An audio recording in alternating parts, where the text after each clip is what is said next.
आज 23 जनवरी 2025। बाबा के आज के महावाक्य सुनते हैं।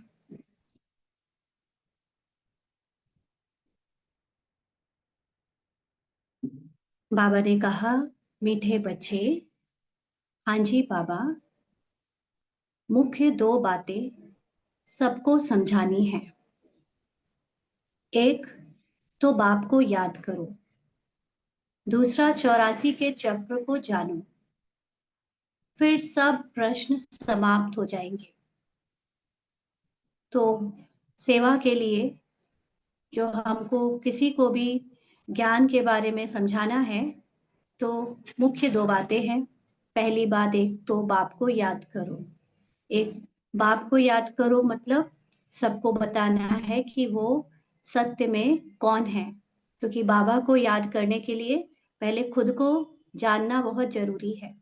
तो उनको उनकी आत्मा का ज्ञान देकर, आत्मा कैसी है, आत्मा का श्रेष्ठ स्वरूप, बाप समान स्वरूप क्या है, ये बताकर उन्हें बोलना है कि वो भी अपने सत्य को याद करें, बाबा को, बाबा की महिमा में टिककर खुद को भी जाने। और दूसरा, 84 के चक्र को जानो, माना जो भी प्रश्न हमारे अंदर उठते हैं, कोई भी बात, क्या, क्यों, कैसे, ये जो भी बातें आती हैं उसका आंसर है ड्रामा।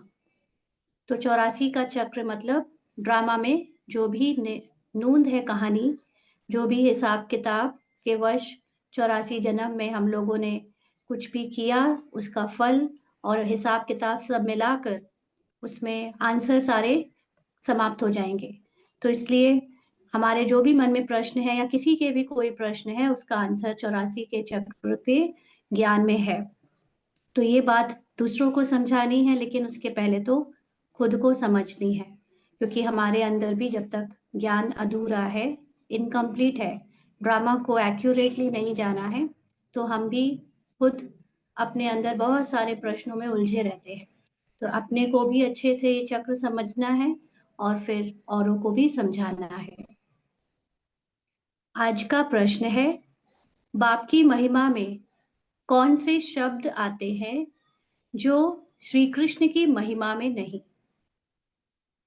बाप की महिमा में कौन से शब्द आते हैं जो श्री कृष्ण की महिमा में नहीं?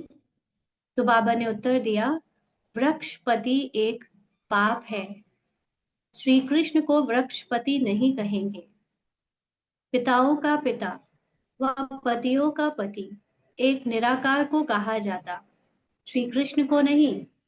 दोनों की महिमा अलग अलग स्पष्ट करो। तो वृक्षपति का मतलब सारे मनुष्यों की जो आत्मा है, उनका पिता एक परमात्मा निराकार शिव है, क्योंकि आत्माओं का पिता भी आत्मा ही होगा। और श्री कृष्ण को वृक्षपति नहीं कह सकते, श्री कृष्ण को सभी आत्माओं का पिता नहीं कह सकते। क्यों? क्योंकि श्री कृष्ण साकारी तन है, एक रोल है, और एक रोल की महिमा अलग होती है और निराकारी स्वरूप में आत्मा की महिमा अलग होती है। इसलिए हमें दोनों की महिमा अलग अलग पता होनी चाहिए। श्री कृष्ण के स्वरूप में हम उनकी महिमा सर्वगुण संपन्न, 16 कला संपूर्ण, संपूर्ण निर्विकारी के रूप में करते हैं। लेकिन निराकार रूप में परमात्मा की महिमा सागर है, माना वो ज्ञान का सागर, प्रेम का सागर, पवित्रता का सागर, पतित पावन है। ऐसे अलग अलग महिमा दोनों की स्पष्ट होनी चाहिए, हमें भी और दूसरों को भी स्पष्ट करके समझाना चाहिए। तब वो मानेंगे कि श्री कृष्ण परमात्मा नहीं, या श्री कृष्ण की महिमा परमात्मा की महिमा नहीं बन सकती। दूसरा प्रश्न है आज, तुम बच्चे गांव गांव में कौन सा ढिंडोरा पिटवा दो? तुम बच्चे गांव गांव में कौन सा ढिंडोरा पिटवा दो? तो बाबा ने उत्तर दिया, गांव गांव में ढिंडोरा पिटवा दो कि मनुष्य से देवता, नरकवासी से स्वर्गवासी कैसे बन सकते हो, आकर समझो। स्थापना विनाश कैसे होता है, आकर समझो। तो बाबा सेवाओं के लिए युक्ति दे रहा है कि हमको अपने आप जाकर, अलग अलग एक भी गांव ना रह जाए, वहां पर जाकर सभी को ये एक बार मैसेज पहुंचाओ कि मनुष्य से देवता यानी नरकवासी से स्वर्गवासी कैसे बने। तो जिसको भी ये जीवन नर्क लग रहा होगा, जिसको भी ये जानना होगा, जो भी देवकुल की आत्माओं का हम बाबा के बच्चों ने आवाहन किया होगा या बाबा ने आवाहन किया होगा, उन तक ये मैसेज पहुंचेगा तो वो आकर जानेंगे और स्वर्ग से नर्क से स्वर्ग जाने का रास्ता जानकर हमसे पालेंगे। गीत है, तुम ही हो माता पिता तुम ही हो। ओम शांति। इस गीत के पिछाड़ी की जो लाइन आती है, तुम ही नैया तुम ही खेवैया, यह रॉन्ग है। इस गाने में लास्ट के पैराग्राफ में ये लाइनें आती हैं, तुम ही नैया तुम ही खिवैया। आज बाबा ने इस गाने को, इसमें ये लाइन को करेक्शन करने के लिए कहा, ये रॉन्ग है। नैया का मतलब नदी भी परमात्मा है और खिवैया भी परमात्मा है, ये बात तो गलत है। जैसे आपे ही पूज्य आपे ही पुजारी कहते हैं, यह भी वैसे हो जाता है। जैसे भक्ति में परमात्मा के लिए या अपने लिए खुद के लिए कह देते हैं कि हम ही पूज्य हम ही पुजारी बनते हैं, वैसे ही ये लाइन भी कि नैया भी बाबा परमात्मा और खिवैया भी बाबा, ये गलत हो जाती है। ज्ञान की चमक वाले जो होंगे वह झट गीत को बंद कर देंगे, क्योंकि बाप की इंसल्ट हो जाती है ना। जब आपके अंदर ज्ञान की क्लैरिटी होती है तो कोई भी ऐसे गाने या ऐसी बातें जिसमें परमात्मा के बारे में उल्टा उल्टा बोला गया हो, वो सुनने में ज्ञानी बच्चों को पसंद नहीं आता, वो सुनना भी पसंद नहीं करते। अभी तुम बच्चों को तो नॉलेज मिली है, दूसरे मनुष्यों को यह नॉलेज होती नहीं है। तुमको भी अभी ही मिलती है, फिर कभी होती ही नहीं। तो बाबा जो ज्ञान का सागर है, और हम आत्माओं में भी जो ज्ञान है, 7 गुणों में से जो ज्ञान एक गुण है, वो नॉलेज की जो भी बातें हैं वो हमको इसी जन्म में इसी समय परमात्मा से याद दिलाई जाती है। जो हम ज्ञान में बाबा से अपने अंदर अनुभव करते जाते हैं, वो समय केवल अभी होता है, फिर कभी नहीं होता। माना सतयुग में हम ज्ञान का स्वरूप तो होंगे, लेकिन हमें ज्ञान नहीं पता होगा। द्वापर से कलयुग तक तो ज्ञान ही खो जाता है ना। तो इसलिए अभी ही वो बातें हमें पता है जो हमारे मूल रूप की गुण गुण है, ज्ञान स्वरूप बातें। गीता के भगवान की नॉलेज पुरुषोत्तम बनने की मिलती है, इतना समझते हैं, परंतु कब मिलती है, कैसे मिलती है, यह भूल गए हैं। गीता है ही धर्म स्थापना का शास्त्र, और कोई शास्त्र धर्म स्थापन अर्थ नहीं होते हैं।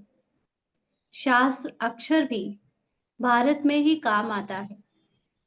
सर्वशास्त्रमयी शिरोमणि है ही गीता। तो शास्त्र शब्द हिंदी का वर्ड है और ये वर्ड केवल भारत में ही यूज होता है, बाकी और धर्मों में ये शब्द यूज नहीं होता।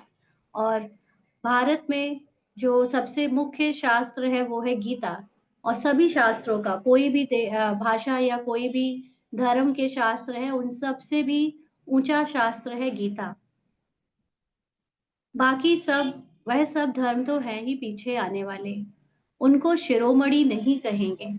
बच्चे जानते हैं वृक्षपति एक ही बाप है, वह हमारा बाप है, पति भी है तो सबका पिता भी है। बाबा इसीलिए कहता है कि मुझसे सर्व संबंध निभाओ, क्योंकि मुख्यतः हर रोल में हर एक को पिता, पति और ये मुख्य रिलेशंस याद रहते हैं, खास तौर से जब हम अपने को शरीर के भान में पत्नी या बेटा बेटी समझते हैं। तो इसलिए बाबा को हमें हमारे बाप और पति के रूप में बाबा कहते हैं याद करो। उनको पतियों का पति पिताओं का पिता कहा जाता है। सबके पति भी जिस भगवान को याद करते हैं वो कौन है, परमात्मा।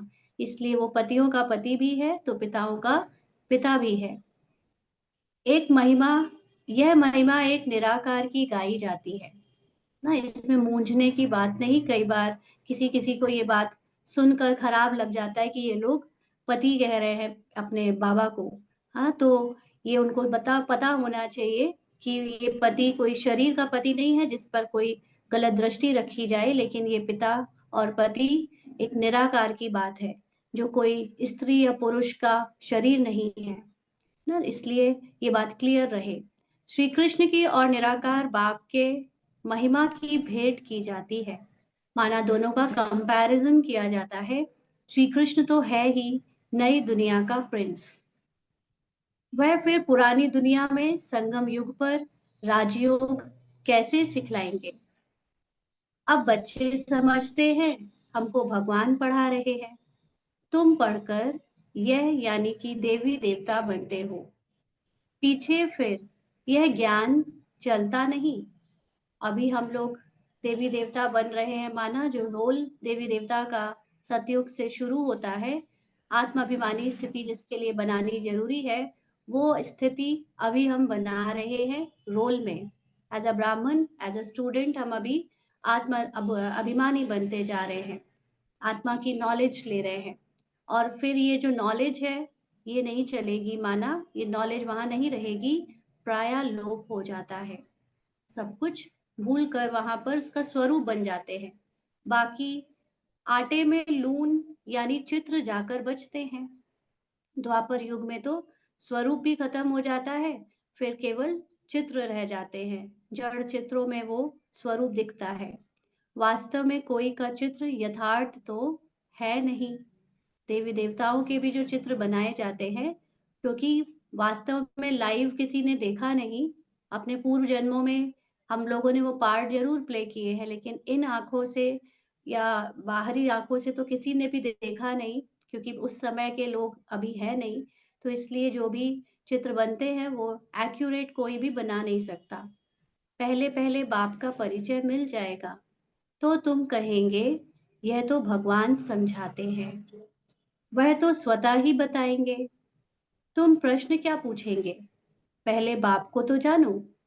किसी को भी समझाएं तो जब उनके प्रश्न शुरू होते हैं तो हम उनको बोल सकते हैं कि पहले तुम परमात्मा को तो जानो, फिर तो बातें जो परमात्मा की सृष्टि है, उसकी रचना है, उसके आंसर्स मिलेंगे। तो बाप आत्माओं को कहते हैं मुझे याद करो, बस दो बातें याद कर लो। जिसको भी पुरुषार्थ का सार जानना है, इतने सारे ज्ञान का जो विस्तार है उसका सार जानना है कि एक्चुअली हमको करना क्या है, तो बस दो बातें याद कर लो। बाप कहते हैं मुझे याद करो, यानी अपने को आत्मा समझ उस हाईएस्ट कॉन्शियसनेस परमात्मा की महिमा में खुद को टिकाओ, मन मनाभव अपनी आत्मा को, यानी अपने मन को उस जो परमात्मा समान मेरा सत्य है उसको बार बार रिवाइज करो, याद करो, और 84 के चक्र को याद करो। माना ड्रामा में हमने जो जो रोल्स प्ले किए हैं, ये ड्रामा क्या है, कैसा है, उस ड्रामा के ज्ञान को गहराई से जानकर उसका भी रिवीजन करो। बस ये सारा, ये दो बातें हैं मुख्य पुरुषार्थ करने की, बस ये दो मुख्य बातें ही समझानी है। बाप कहते हैं तुम अपने जन्मों को नहीं जानते हो, ब्राह्मण बच्चों को ही कहते हैं, और तो कोई समझ भी ना सके। बाबा अपने बच्चों से ही बात कर सकता है कि तुम अभी अपने जन्मों को नहीं जानते हो। प्रदर्शनी में देखो कितनी भीड़ लग जाती है, समझते हैं इतने मनुष्य जाते हैं तो जरूर कुछ देखने की चीज है। जहां पर भी भीड़ होती है तो क्या होता है, वहां और भी लोग भीड़ लगाने या देखने जिज्ञासा वश आ जाते हैं, तो घुस पड़ते हैं। एक एक को बैठ समझाए तो भी मुख थक जाए, तब क्या करना चाहिए, पूछ रहे हैं बाबा।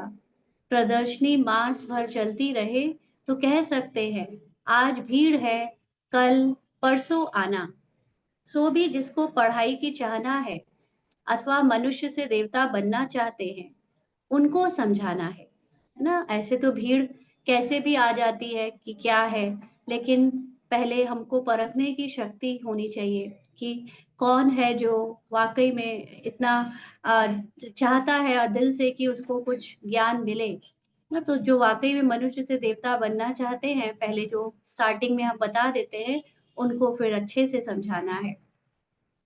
एक ही है लक्ष्मी नारायण का चित्र अथवा बैज दिखलाना चाहिए। बाप द्वारा यह विष्णुपुरी का मालिक बन सकते हो। अभी भीड़ है सेंटर पर आना। किसी को डिटेल में जानना हो, कोई बहुत इंटरेस्टेड हो, तो उसको फिर सेंटर पर बुलाना। एड्रेस तो लिखी हुई है, उनसे बोलो जो भी पर्चा वगैरह दो या जो भी बैनर लगा हो तो उसमें एड्रेस लिखी होती है, तो उनको बोलो एड्रेस लिखी हुई है, बाकी ऐसे ही कह देंगे यह स्वर्ग है यह नर्क है। इससे मनुष्य क्या समझेंगे, टाइम वेस्ट हो जाता है। ऐसे तो पहचान भी नहीं सकते यह बड़ा आदमी है, साहूकार है या गरीब है।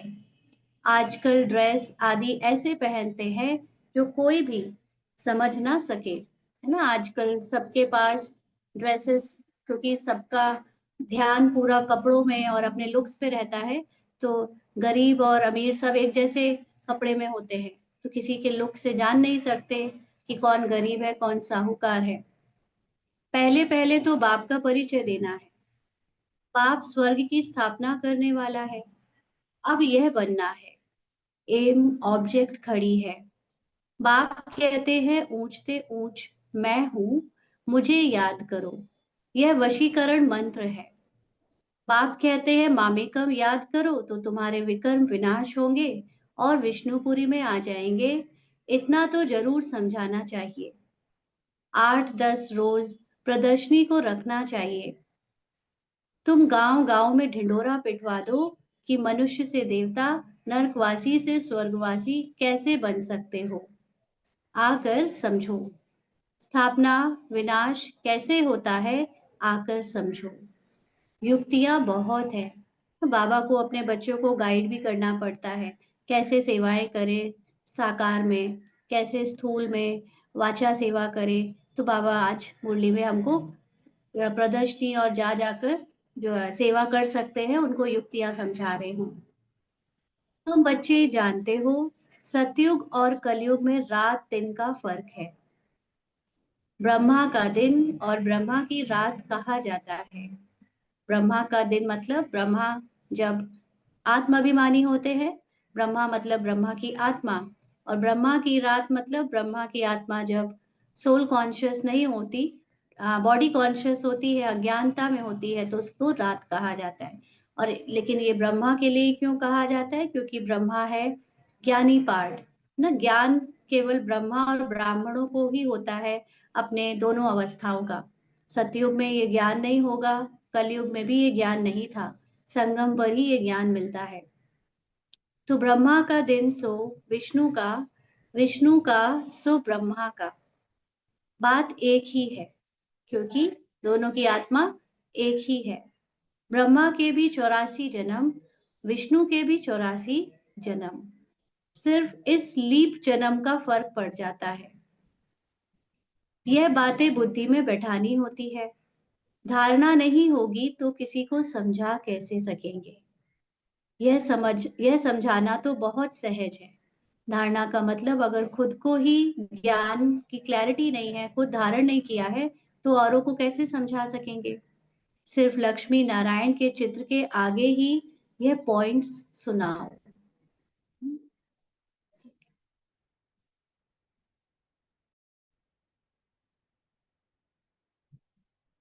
आगे बाबा कहते हैं बाप द्वारा यह पद पाना है। नरक का विनाश सामने खड़ा है। माना अब ये जो दुख की दुनिया है, देह अभान की दुनिया है, अब ये समाप्त होने वाली है। ये ड्रामा का एंड पार्ट चल रहा है। वो लोग तो अपनी मानव मत ही सुनाएंगे ना, जो भी मनुष्य मत है, जो शरीर के भान की बातें हैं, उनको जितना शरीर का ज्ञान है वही सुनाएंगे, वही मत देंगे। यहाँ तो है ईश्वरीय मत। तो हम आत्माओं को ईश्वर से मिली है। निराकार आत्माओं को निराकार परमात्मा की मत मिलती है। बाकी सब है मानव मत। रात दिन का फर्क है ना। सन्यासी उदासी आदि कोई भी तो दे ना सके।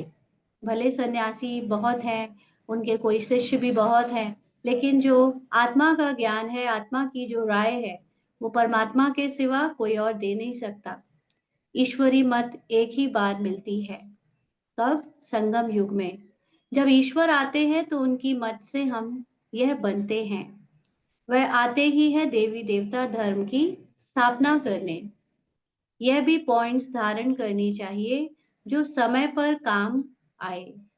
ये सारी बातें कभी कभी जब भूल जाते हैं तो हम लोगों को पार्ट में कभी दिल शिकस्त होते हैं या डाउन होते हैं ना, कभी डाउट आता है।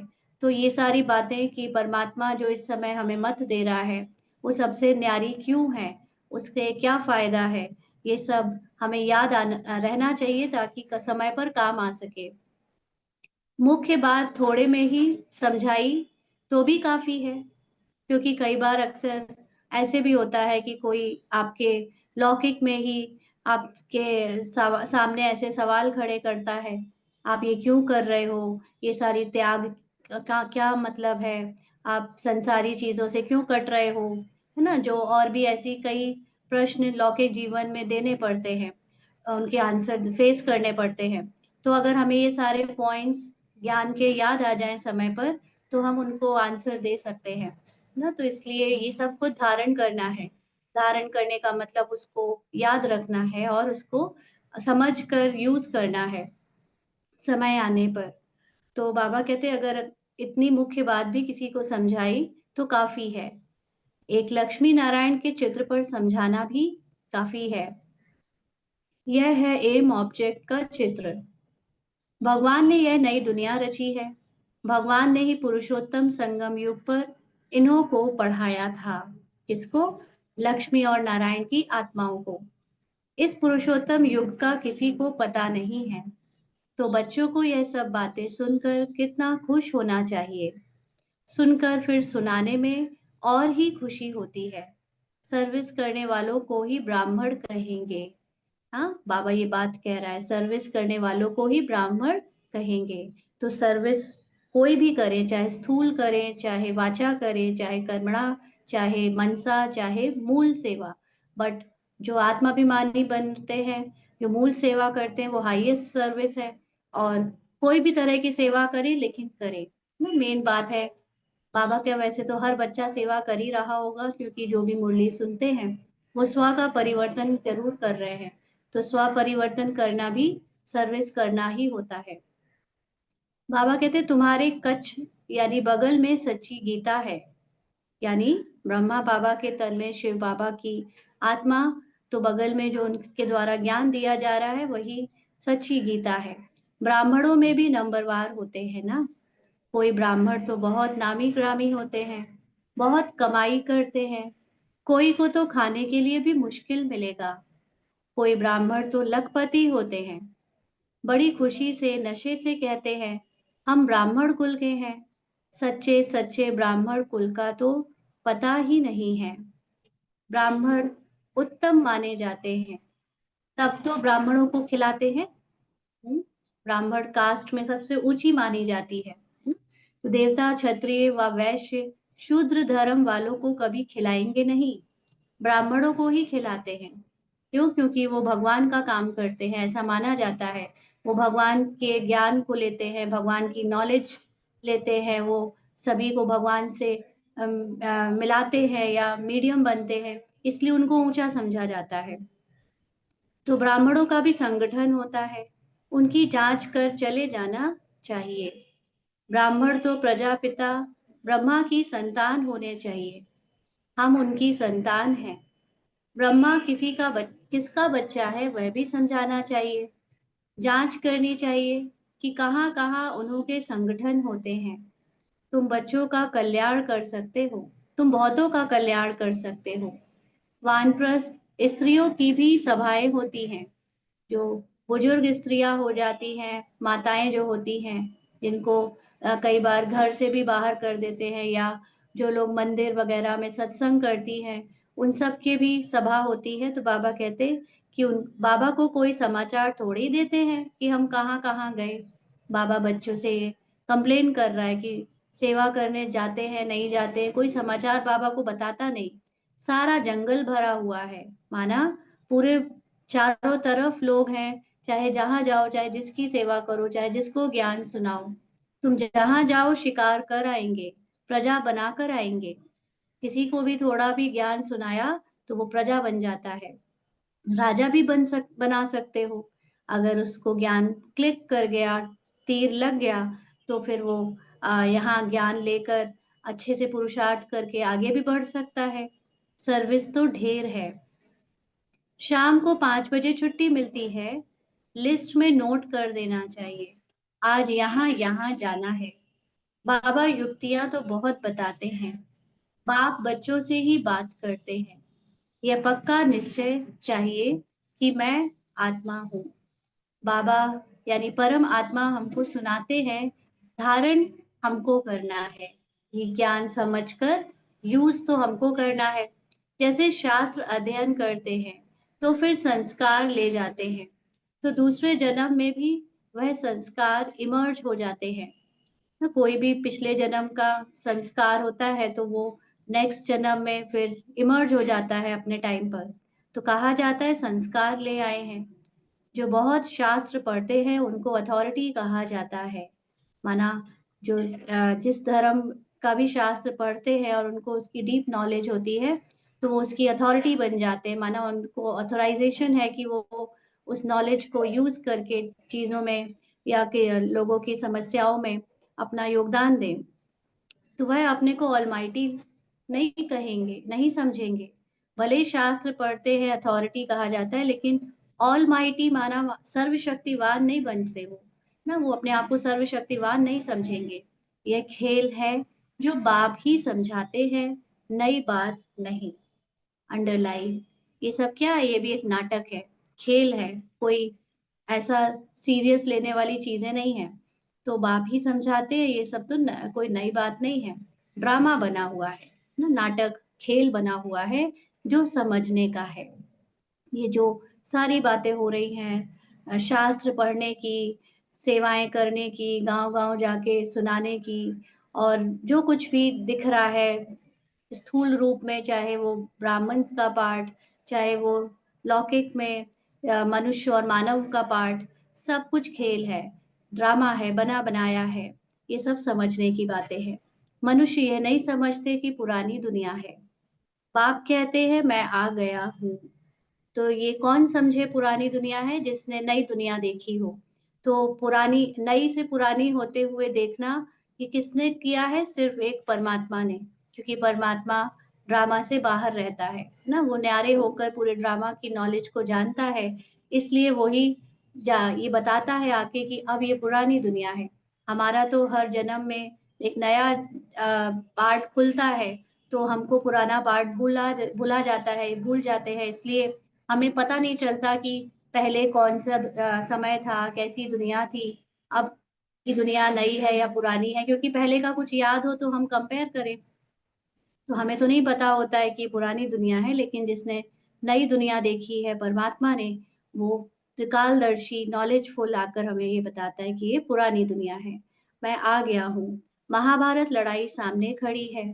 मनुष्य अज्ञान अंधेरे में सोए पड़े हैं, अभी तक अपने को शरीर समझते हैं ना। ये कहानी अब अंत आ रहा है कहानी का, जिसमें कौरव और पांडव यानी आत्माभिमानी स्थिति के बनाने के लिए अंदर ही अपनी माया से जो युद्ध हो रहा है, वो अभी ज्ञान जो जान रहे हैं उनकी महाभारत लड़ाई शुरू हो चुकी है। और जो अंदर महाभारत लड़ाई जिनकी चल रही है, फिर वही बाहर स्थूल रूप में भी दिखने में आएगी। क्योंकि ड्रामा एंड हो रहा है तो उसको भी चेंज करने के लिए बाहर का विनाश दिखाना पड़े। तो ये सब ज्ञान बाकी बातें मनुष्य भी जानते ही नहीं। अज्ञान भक्ति को कहा जाता है। भक्ति माना बॉडी कॉन्शियसनेस को। ज्ञान का सागर तो बाप ही है। जो बहुत भक्ति करते हैं वे भक्ति के सागर हैं। माना उनको ढेरों कथाएं, ढेरों श्लोक मंत्र जाप ये सब पता होगा, उनको बहुत नॉलेज होगी भक्ति की। तो भक्त माला भी है ना, भक्त माला के भी नाम इकट्ठे करने चाहिए। जो बड़े बड़े भक्त रहे हैं भगवान के, उनका नाम भी इकट्ठे करो। भक्त माला द्वापर से कलयुग तक ही होगी। बच्चों को बहुत खुशी रहनी चाहिए। बहुत खुशी उनको होगी जो सारा दिन सर्विस करते रहेंगे। तो खुशी किस बात की होगी? खुशी ज्ञान की होगी, खुशी अपने सत्य की होगी, खुशी भगवान के मिलने की होगी और हम अपना भाग्य बना रहे हैं इस बात की होगी। तो इसलिए जो बहुत सर्विस करेंगे उनको सदा खुशी रहेगी। अभी 1 मिनट के लिए सभी अशरीरी होकर बाबा की याद में बैठेंगे।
आगे बाबा ने समझाया है, माला तो बहुत लंबी होती है, हजारों की संख्या में। माला किसकी? भक्त माला, जिसको कोई कहाँ से खींचते हैं। कुछ तो होगा ना, जो इतनी बड़ी माला बनाई है। मुख से राम राम कहते रहते हैं। यह भी पूछना पड़े, किसको राम राम कहकर याद करते हो? तो वो लोग तो क्या जवाब देंगे? त्रेता युग दशरथ पुत्र राम को। ना, तो उनको ये ज्ञान देने का फिर मौका मिल जाएगा कि एक्चुअली में राम कौन है, किसकी माला है ये। तुम कहाँ भी सत्संग आदि में जाकर मिक्स होकर बैठ सकते हो। हनुमान का मिसाल है ना, जहाँ सत्संग होता था वहां जुत्तियों में जाकर बैठता था। तुमको भी चांस लेना चाहिए ना, सत्संग में जाना चाहिए तो इसलिए नहीं चले जाना चाहिए कि हम उनके अज्ञानता में और उनकी भक्ति में ही मिक्स हो जाएं और खो जाएं और भजन कीर्तन में डूब जाएं। जाना इसलिए चाहिए ताकि हम उनको जो बातें वो सत्संग में कर रहे हैं उसको ज्ञान से जोड़कर उनको भी अज्ञान अंधकार से निकाल सके, उनको भी बाबा का परिचय दे सके ना। इसलिए सत्संग में जाकर सेवा करने का चांस लेना चाहिए। बाबा कहते हैं सर्विस में सफलता तब होगी जब ज्ञान की पॉइंट्स बुद्धि में होगी और ज्ञान में मस्त होंगे। जिसके अंदर ज्ञान अच्छे से धारण हो जाता है, जो ज्ञान के ही पॉइंट के चिंतन करता रहता है, उसके द्वारा सेवा अच्छी होगी। सर्विस की अनेक युक्तियां हैं। रामायण, भागवत आदि की भी बहुत बातें हैं जिस पर तुम दृष्टि दे सकते हो। दृष्टि का मतलब उसको क्लैरिटी दे सकते हो, उनको उस चीज का प्रकाश दे सकते हो कि आप जो ये भागवत की बातें कर रहे हैं, रामायण की बातें कर रहे हैं, इसको एक नए नजरिए से जानो। इसको जो परमात्मा ने हमें समझाया है उस नजरिए से समझो। सिर्फ अंधश्रद्धा से बैठ सत्संग थोड़ी ही करना है। तो बहुत सारे बाबा के ऐसे भी बच्चे हैं, सुबह मुरली सुनते हैं और शाम को वो ढोल मंजीरे वाली संगठन में जाकर, गार्डन में जाकर बैठकर उनके साथ ढोल मंजीरे के साथ गाना गाने लग जाते हैं। हमको वो वाला सत्संग नहीं करना है। बोलो, हम तो आपका कल्याण करना चाहते हैं। वह भक्ति बिल्कुल अलग है और यह ज्ञान अलग है। ज्ञान एक ज्ञानेश्वर बाप ही देते हैं। सर्विस तो बहुत है। सिर्फ यह बताओ कि ऊंचते ऊंच कौन है? ऊंचते ऊंच एक ही भगवान होता है। वर्षा भी उनसे मिलता है। बाकी तो है रचना। बच्चों को सर्विस का शौक होना चाहिए। तुम्हें राजाई करनी है तो प्रजा भी बनानी है।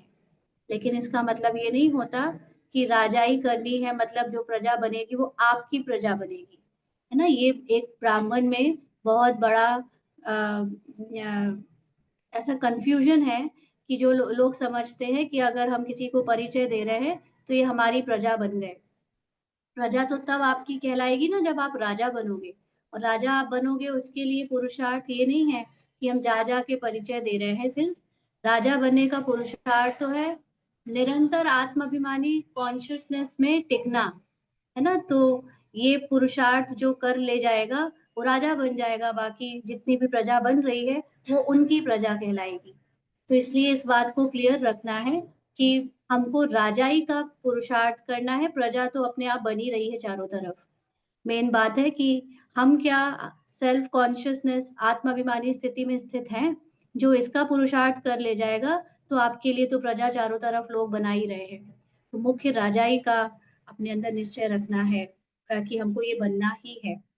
यह अब राजाई का मतलब ये भी नहीं ले लेना कि सतयुग में लालच होना चाहिए कि हमको वहां राजाई पानी है, इसलिए हम यहाँ पर अंदर ईर्ष्या और कंपटीशन रखकर पुरुषार्थ करें।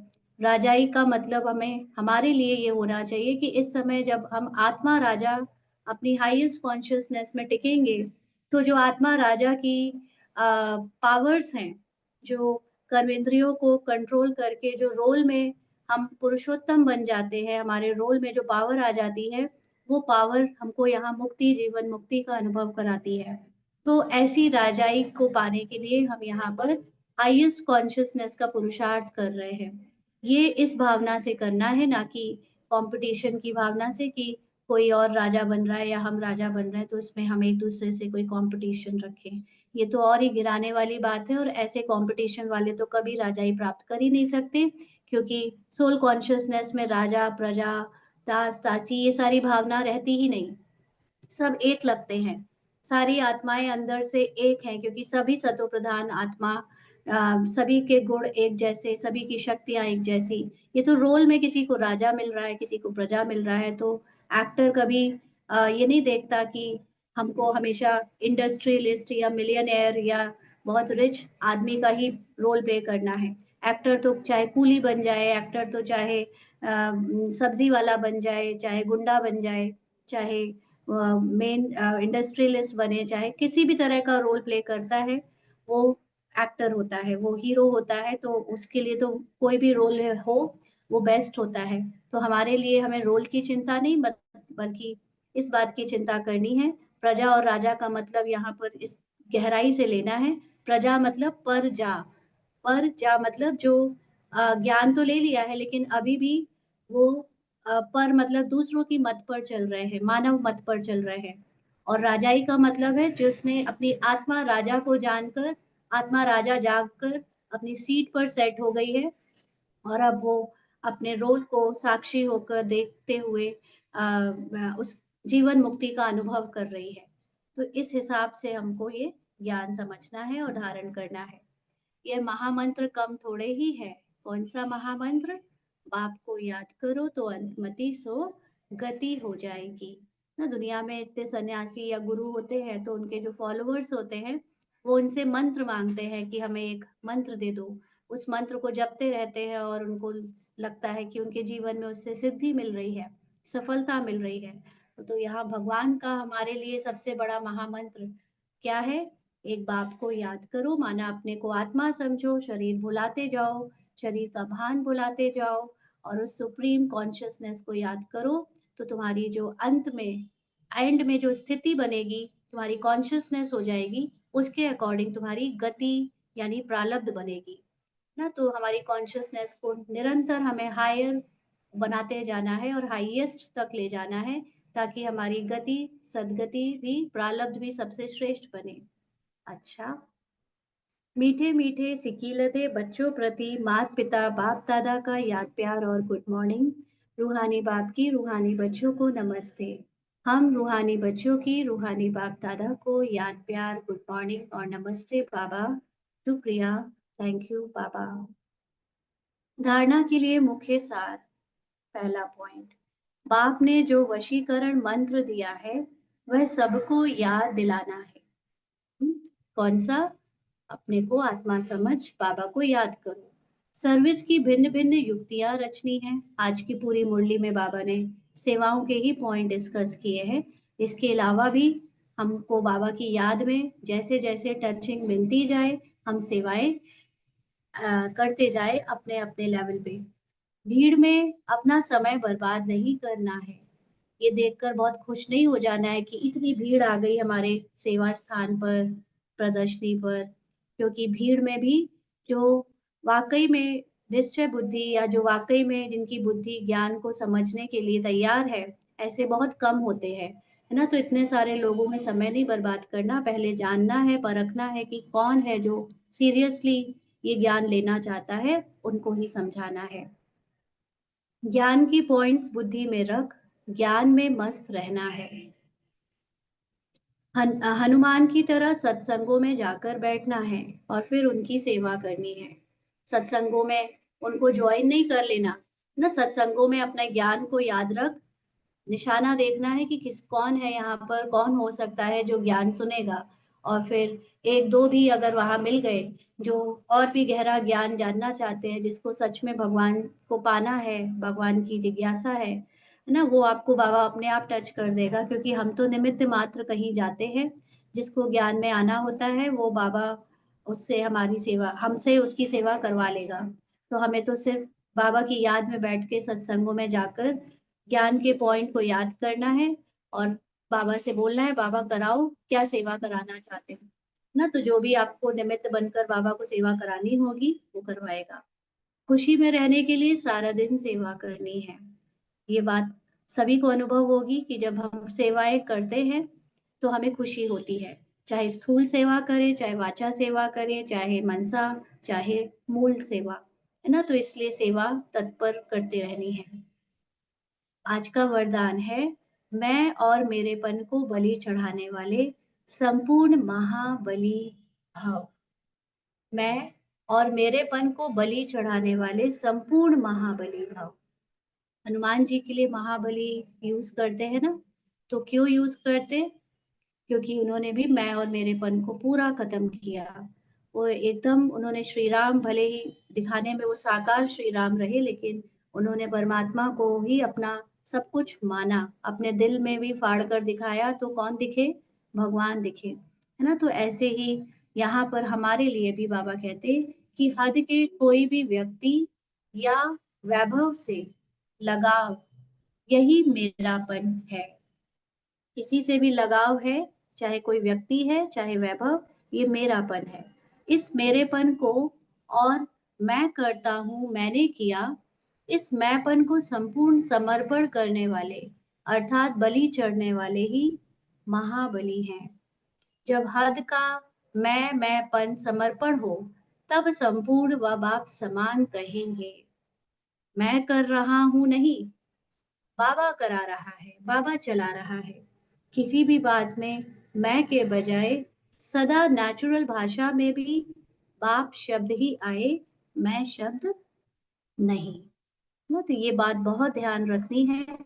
बाबा ने इतनी सारी सेवाओं की जो युक्ति भी दी है, अगर वो भी करने के निमित्त बने तो करते समय अंदर से, दूसरों को सुनाने के लिए नहीं, अंदर से याद रहे कि बाबा कराने वाला है, मुझे निश्चिंत रहना है, वो जैसे कराए वैसे ये शरीर को चलाए, उसका है ये सब कुछ, है ना? ये सेवा भी उसकी, ये पूरा रोल, ये कैरेक्टर भी उसका ही है। उसने ही इसको रचा है। माना ये जो जैसे रूपाली कैरेक्टर है, रूपाली हो या बीके रूपाली कैरेक्टर है, ये किसने रचा? ये परमात्मा ने रचा।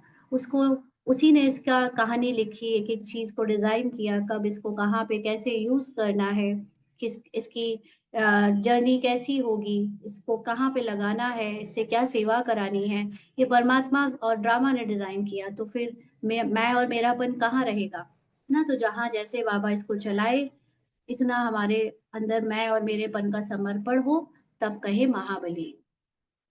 स्लोगन है, संकल्पों में ऐसी दृढ़ता धारण करो जिससे सोचना और करना समान हो जाए।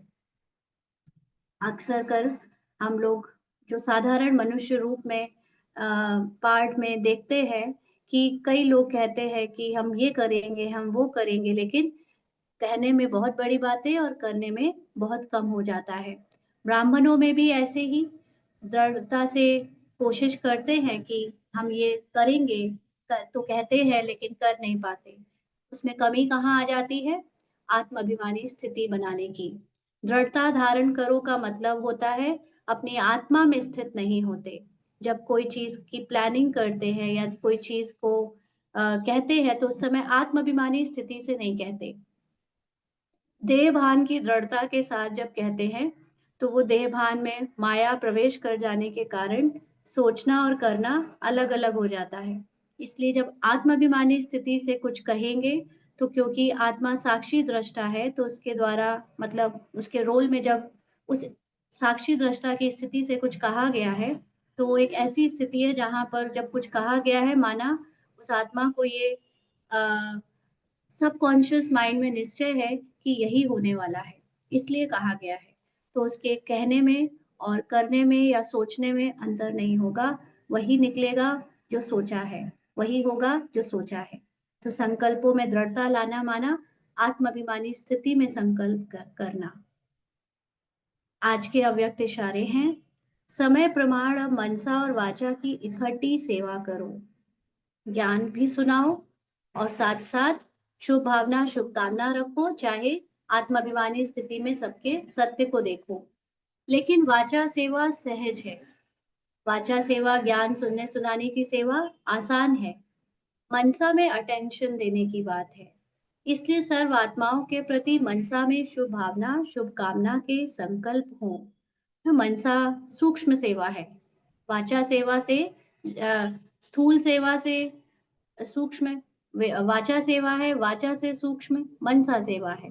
तो मनसा सेवा में क्योंकि हमें हर वक्त सबके लिए शुभ सबकी आत्मा को देखना पड़ता है, शुभ भावना शुभकामना के संकल्प करने पड़ते हैं तो अटेंशन चाहिए।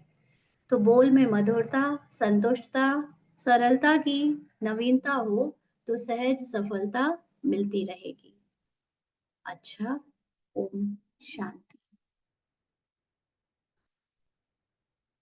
आज हमारे पास थोड़ा समय है तो आप लोग चाहें तो पॉइंट सुना सकते हैं। अभी अनम्यूट करके सुनाए। ओम शांति दीदी। दीदी आज बाबा ने ये समझाया कि जब हम कोई भी बोल कहते हैं तो हम अगर दृढ़ता को बाबा ने आज क्लियर किया कि अगर हम देह अभिमान की स्थिति में कोई चीज कहते हैं और वो समझते हैं कि दृढ़ता पूर्वक ये होनी चाहिए तो वो फिर पूरी हो नहीं हो जरूरी नहीं है, लेकिन अगर हम आत्माभिमानी और साक्षी दृष्टा की स्थिति में कोई चीज कहते हैं या कुछ निश्चय करते हैं तो वो पूरा होता है ऐसे। ठीक है, और बताएं।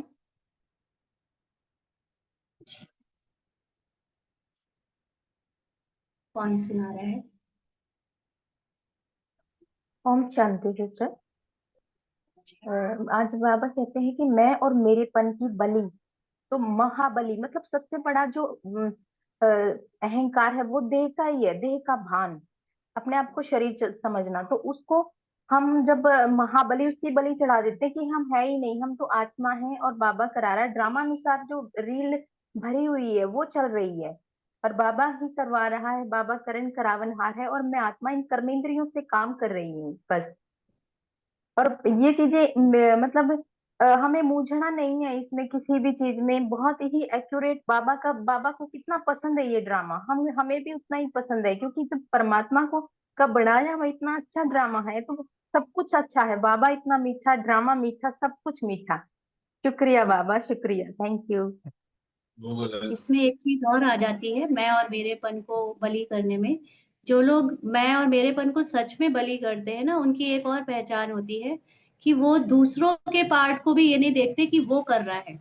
जो अपने में अपने पार्ट को नहीं समझता कि मैं कर रहा हूँ, वो दूसरों के पार्ट को भी ये नहीं समझेगा कि वो कर रहा है।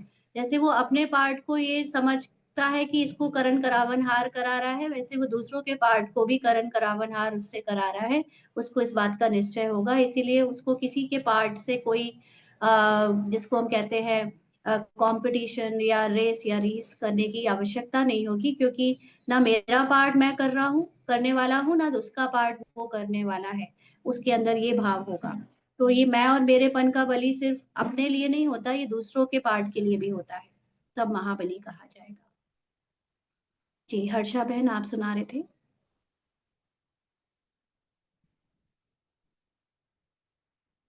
और कौन सुनाएगा? हाँ जी, तन्वी सिस्टर। ओम शांति दीदी।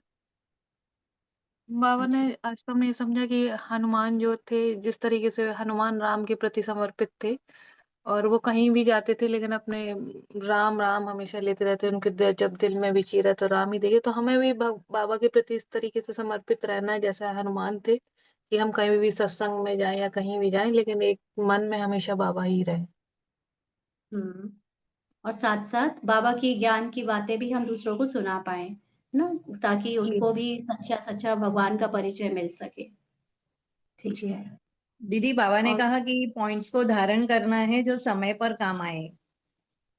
बिल्कुल बहुत जरूरी है। ज्ञान सुनना अलग बात है, लेकिन समय पर यूज करना, उसमें उसी में जो आगे निकल जाए वो जीत जाता है। हाँ जी। और सुनाएंगे ओम मधुकर? शांति। हाँ, बाबा ने कहा कि सेवा के लिए आज बहुत सारी बाबा ने बातें बताई कि सेवा में आप सत्संग में जाकर के उनमें रमना नहीं है, लेकिन हाँ, अपने आत्म स्मृति में रह के उनको भी टच करना है कि वो भी आत्मा है। हाँ, वहां पे ओम जाने का शांति। लक्ष्य होना चाहिए कि हम इसमें से बाबा का बच्चा ढूंढ रहे हैं कौन है। पहले हम हमारे द्वारा जो बाबा कहीं पार्ट को भेजता था ना, तो ऐसे ही देखते रहते थे कभी कभी कि यहाँ पे कोई आत्मा तो होगी, अगर हम यहाँ आ रहे हैं मतलब कोई बाबा का बच्चा है जिसको ढूंढना है ना। तो बाबा फिर ऐसे सेवा करवाता था। जी, श्रद्धा दीदी। ओम शांति। बाबा कहते हैं कि नई से पुरानी दुनिया में जाने का ज्ञान केवल परमात्मा को ही होता है, और हम मनुष्यों को अगले जन्म का या पिछले जन्म का कोई भी ज्ञान नहीं होता है। हम्म, ठीक है। और बताएं। बाबा ने आज ब्राह्मणों का बहुत अच्छा बताया कि कहीं तो ब्राह्मण होते हैं जिन्हों को खाने के लिए भी मुश्किल मिलता है। माना ये ज्ञान के साथ भी बहुत अच्छा कंपेयर कर सकते हैं लौकिक और अलौकिक ब्राह्मणों को भी। सूर्यवंशी भाई। ओम शांति बहन जी। मुझे वो खाली वो हनुमान जी जूते में बैठते हैं, इसका मतलब तो भावार्थ क्या होगा? क्या वो दया मान के बोल रहे हैं क्या बात जूते में? एक्चुअली हनुमान जी तो ऐसे थे ना, हनुमान जी एक तो बंदर के रूप में थे। कहीं सत्संग वगैरह होता था तो हनुमान जी एक छोटा सा रूप बनाकर जूती में जाकर बैठ जाया करते थे, ताकि वो भगवान का सत्संग कर सके, भगवान को याद कर सके। ऐसे ही कुछ रामायण में दिखाया है ना, मुझे याद नहीं एग्जैक्टली रामायण में क्या क्या दिखाया है कि वो किस तरह के सत्संग में जाते थे, बट थोड़ा बहुत जो समझ आ रहा है वो यही कि हनुमान जी, हनुमान का मतलब ही है वैसे तो जिसकी पूंछ होती है, माना जिसके अंदर बंदर बना या पूंछ होती है, बट यहाँ हनुमान जी को बाबा ने महावीर से कंपेयर किया है, सेवा करने वाले पार्ट से कंपेयर किया है कि जैसे वो जाकर चुपचाप गुप्त रूप से जूती में बैठते थे कि कोई देख भी ना पाए और वो भगवान को याद कर सके, सत्संग कर सके। तो ऐसे ही आप भी चुपचाप से जाओ, वेश बदल कर, मतलब नॉन बीके बनकर जाओ, लेकिन वहां पर ऐसे अपने ज्ञान को चर्चा करो ताकि वो भी बाबा का ज्ञान ले सके। क्योंकि कई बार अब तो ऐसी जरूरत नहीं पड़ती, अब तो ब्रह्मा कुमारियों का नाम अच्छा खासा है, लोग जानते हैं, लेकिन पहले के समय पे लोग थोड़ा सा पसंद नहीं करते थे ब्रह्मा कुमारी के टाइटल को या ड्रेस को या जो भी सेवा करते थे उनको। बट अब तो इजी है, अब आप चाहे किसी भी रूप में जाओ सेवा कर सकते हो ना। तो वो चुपचाप से सेवा करने वाले पार्ट को बाबा ऐसे कह रहा है कि हनुमान की तरह जाकर जूती में बैठकर सेवा करो सत्संग में भी। ठीक है, ठीक है ठीक है। जी, कुसुम सिस्टर। ओम शांति। आपका ओम माइक म्यूट। शांति या Om Shanti. M I audible? हाँ जी, मुथी अंशु आप बोल रहे हैं? हाँ जी, हाँ जी, हाँ जी। हाँ, आज बोलिए। बाबा जैसे बता रहे थे तो एक अभी अभी मनन चला कि जुतियों में बैठना मतलब हमारा ही है कि हम जो शरीर में भान में फंसे हुए हैं, सब लोग जिनको बाबा का परिचय नहीं है, तो ये मतलब है जूतियों में बैठना। Means I am around all the souls जो अभी बाबा ने जिनको बताया नहीं है कि उनका सत्य परिचय। एक तो ये चला मनन, और दूसरा ये चला कि हनुमान मीन्स क्या? हनुमान, जिसने हनन किया है मापन का, अपने माँ और मेरा जो बाबा ने आज ब्लेसिंग में भी बोला महाबली बनना, तो इट वाज वंडरफुल चर्निंग और बाबा का शुक्रिया, हम तो फर्स्ट टाइम जुड़े हैं, तो अच्छा लगा सब कुछ। और एक नई नई स्मृति में हम लोगों ने सबने मुरली की, तो काफी नशे वाली बात थी। तो हनुमान का भी जो महाबली बनना है उसका यही है कि मैं सबके बीच रहते हुए, जो शरीर भान में फंसे हुए हैं, उन आत्मा भाई के बीच में रहते हुए, जैसे आप बता रहे थे थोड़ा कि आप सत्संग में भी जाओ, और ये नहीं कि उनकी लय में बह जाओ, रादर अपने ज्ञान के इमर्स रखकर उनको मौका नहीं चूको, ये है हनुमान बनना। और हमें नहीं भी मौका मिलता है, नहीं भी हम जाते हैं, तो बाबा जिसको सकाश कहते हैं, मन से यदि मैं आत्मा में टिक कर, अपने सत्य स्वरूप में टिक कर सब आत्माओं को उसी सत्य स्वरूप में रियलाइज कर पा रहा हूँ, तो कैसे कैसे ना हमारा पाठ बाबा खोलता जाएगा। ओम शांति। बहुत अच्छा जी। ओम कुसुम शांति सिस्टर। दीदी। ओम शांति दीदी। दीदी जब ये याद रहे कि करण करावन हर बाबा करा रहा है तो मैंपन समाप्त हो जाएगा। मैं कर रही हूँ, ये नहीं कि बाबा करा रहा है। हर काम में बाबा को आगे रखना है कि बाबा करा रहा है, बाबा करण करावन आ रहा है। थैंक यू दीदी। ओम जी शांति बताइए। दीदी। बाबा ने कहा है अगर तुम्हें निश्चय होएगा ना अभी तुम्हें क्या मिला है, तो गांव में तुम अपने आप ही ढिंडोरा पिटोगे भी हमें क्या मिला है। हमें निश्चय होना चाहिए ना, हम भगवान के बच्चे हैं, हमें बाबा मिला है। तो बस अब तो बाबा कहते हैं बस कर दो सेवा, और मैं और मेरेपन को तो समाप्त कर दो, ये मैंने किया है, ये भान तो बिल्कुल ही खत्म कर दो। जो करा रहा है सिर्फ बाबा करवा रहे हैं हमारे, और मैं करण करावनहार कर रही हूँ। ओम शांति। बिल्कुल। इसका एक ये भी बहुत जरूरी है, क्योंकि कई बार ना हम लोगों को जब दूसरे लोगों की सेवा करने जाना होता है, तो अंदर से एक लोक लाज की, कोई हमें देख रहा होगा, क्या सोच रहा होगा, हम कैसे व्हाइट ड्रेस पहन के घूम रहे हैं। ये यहाँ पर भी मैं और मेरापन जब आता है, तो इसमें भी हम ये सोचे कि हम तो सिर्फ इंस्ट्रूमेंट बन के, भगवान ने जिसको डिजाइन किया है हम वहाँ हैं, बाकी भगवान को जिसकी सेवा करानी है, इसलिए मैं वहां गई हूँ, और वो जिसकी चाहे उसकी सेवा कराए। तो वहां पर भी वो मैं और मेरेपन को तोड़कर हम देह भान को तोड़ते हैं ना, इसलिए भी ये बहुत जरूरी है। तो हमें ना अहंकार आता है और ना ही हमको डर लगता है, ना हमको शर्म आती है, क्योंकि करान करावनहार बाबा है, तो शर्म की भी बात नहीं है कि हम सेवा कराने के लिए ऐसे भटक रहे हैं उधर से उधर। ठीक है, और मैं सुनाएंगे। तो सो है ना बहन जी, मैं तो सोन में भी आता है ना। जी क्या कह रहे हैं सूर्यवंशी भाई? मैं सोमान लेते हुए मैं आता है ना। मैं हाँ, बाबा इसीलिए कहता है कि मैं जब कभी मैं कहो तो मैं आत्मा को याद करो, मैं ये रोल या मैं रूपाली या मैं बीके रूपाली याद ना आए, मैं आत्मा याद आए अगर कभी मैं कहना भी है तो वो आत्मा के लिए मास्टर सर्वशक्तिवान है, वो आत्मा के लिए विघ्न विनाशक है, वो आत्मा के लिए श्रेष्ठ आत्मा हूँ, ये है। मैं रूपाली श्रेष्ठ हूँ, मैं रूपाली मास्टर चले जाओ, सर्वशक्तिवान हूँ, सारे दिस इज सारे चले जाओ। है ना, तो ये चीज ध्यान रखनी है, क्योंकि वो मैं आत्मा के हाँ लिए जी, डिजाइंड है ठीक। और रोल। ठीक, और किसी को सुनाना है? बाबा को फिर याद करें। चलिए बाबा को याद करेंगे।